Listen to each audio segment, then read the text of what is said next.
Ayunin po natin na magpapatayo ng 1,000,000 pabahay kada taon hanggang matapos ang aking 6 na taong termino bilang Pangulo. For PH na dating 1 million units per year in 6 years na 6 million ay 300,000 na lang until 2028.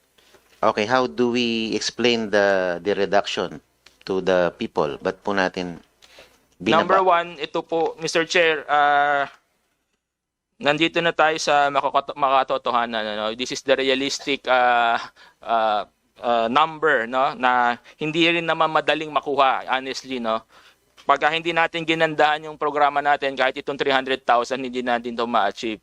So, ito talaga, to answer you, ito lang talaga yung kaya 300. Whether we like it or not, we have to be transparent about this, na hindi na namin tatamaan yung previously target na 6 million.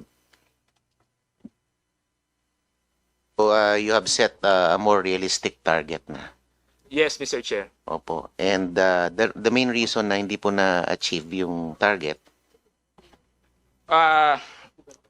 Ang unang-una po, producing 6 million units in 6 years is very challenging. Kahit buhusan natin ng pera yan, in reality, hindi po natin magagawa yan kasi wala naman tayong kapasidad, yung mga developers, contractors, and others na suportahan yung 6 million units in 6 years.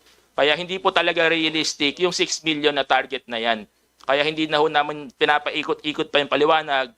Kaya hindi namin tinamaan yung 6 million kasi hindi ho talaga realistic. Ang realistic lang po namin nakikita ngayon, considering yung capacity ng mga contractors, developers, and yung demand side natin, is only 300,000 comprised of all the modalities of the expanded 4PH. Thank you, Mr. Chair. sino pong nag-set ng unrealistic target na yan in the first place? Nadatnang ko po yan na 6 million. No? So, anyway, moving forward, pinaliwanag ko po kay Presidente, Mr. Chair, na ito yung realistic. At the same time, hindi rin po ito madaling ma-achieve. This is a very challenging number. 300,000 itself is a challenging target, Mr. Chair. Thank you, Mr. Secretary. Thank you, Mr. Chair. I have no other questions. Thank you. Yeah, before Henry Marcoleta.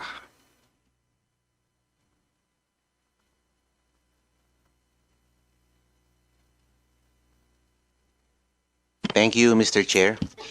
Napapasarap pa yung kain ko ng puto eh. Pero back to work tayo.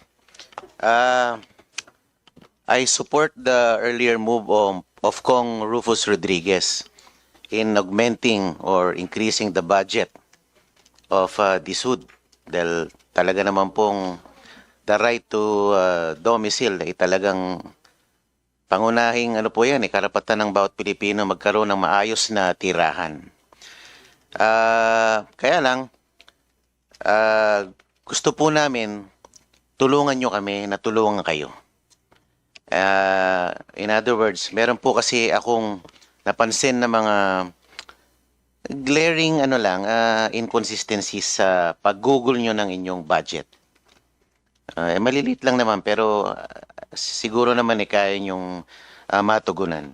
Number one, yung pong staffing or unfilled positions.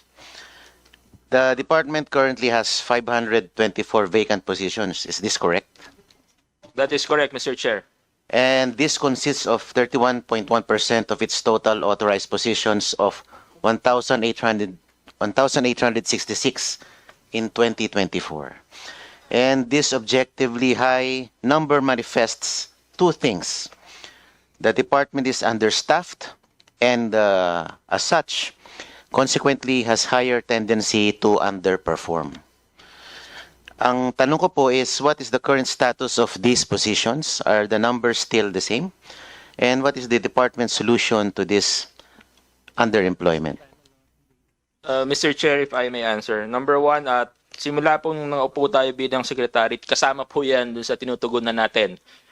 Unang-unang ginawa natin, pinablish na natin yung mga vacant positions. Second, inassess natin ang bawat regional offices, anong capacitation, anong dagdag sa capacity ang kailangan nila to match these vacancies to what we need in actual.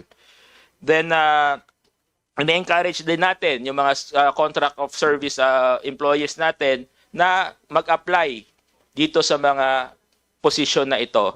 Then in October, during the shelter month, we part of the program is to have a job fair to promote the vacancies and to encourage people to apply to these positions, Mr. Chair. Yun po ang action natin so far pagdating sa mga vacant positions. These are permanent positions po ba? Yes, Mr. Chair. Ba't parang hindi attractive yung yung job fair ninyo?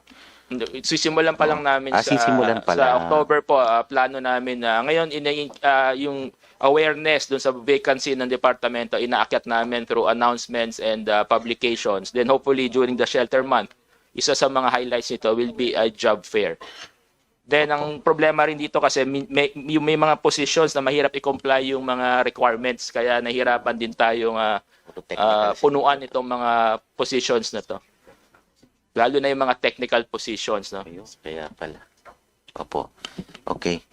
Ano po itong mga architect, engineer posts? Marami dito, Mr. Chair, yung mga environmental planners, architects, halos lahat po ng trade, meron po tayong kailangan.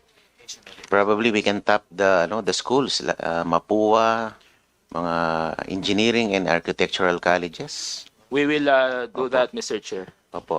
Second question, in terms of budget utilization or unused appropriations, in 2022, the DSUD had an obligation to appropriations ratio of 92.5%, leaving only 110.8 million in unused appropriations. Ngayon naman, noong 2023, the department's obligation to appropriations ratio declined to 88.4, leaving a slightly higher amount of 208 million in unused funds. At nung nakaraan taon po, the DSUD had an obligation to appropriations ratio plummeted to 62.7%. And this resulted in a high unused appropriations totaling 1.54 billion. And correlatedly, and it bears emphasizing that the disbursement rate for the department also fell from 84.3 in 2023 to 56% in 2024. So, this is in juxtaposition to the number of housing needs and pending settlement-related cases that has steadily increased over the years. Kindly explain to us why the department's utilization is showing an adverse effect. Mr. Chair, if I may answer, ang malaking factor po kaya mababa ang utilization is hindi nagagalaw yung interest subsidy budget dahil mababa yung production ng 4PH. Kasi nung pinropose yung subsidy budget na yan, ang numerong pinoproject na mapoproduce ng 4PH ay napakataas. So nasa 700 million po yan yung annual na interest subsidy budget. Ang isa pa pong hindi kaya rin tumaas yung hindi nagagamit na pondo is dahil doon sa IDSAP. Pero nahabol na po natin yan. Nagkaroon tayo ng backlog sa paglabas ng assistance na to. So ang malaking portion po ng unused budget natin is the interest subsidy due to low production of the 4PH program. And that brings me to my third question. Ang target po ng 4PH is 6.5 million homes? Mr. Yeah. Chair, ang target po ng 4PH na dating 1 million units per year in 6 years na 6 million ay 300,000 na lang until 2028. Okay, how do we explain the reduction to the people? Ba't po natin binaba? Number one, ito po, Mr. Chair, nandito na tayo sa makatotohanan. This is the realistic number, no, na hindi rin naman madaling makuha, honestly, no. Pagka hindi natin ginandaan yung programa natin, kahit itong 300,000 hindi natin ito ma-achieve. So ito talaga, to answer you, ito lang talaga yung kaya 300. Whether we like it or not, we have to be transparent about this, na hindi na namin tatamaan yung previously target na 6 million. So, you have set a more realistic target na. Yes, Mr. Chair. Opo. And the main reason na hindi po na-achieve yung target?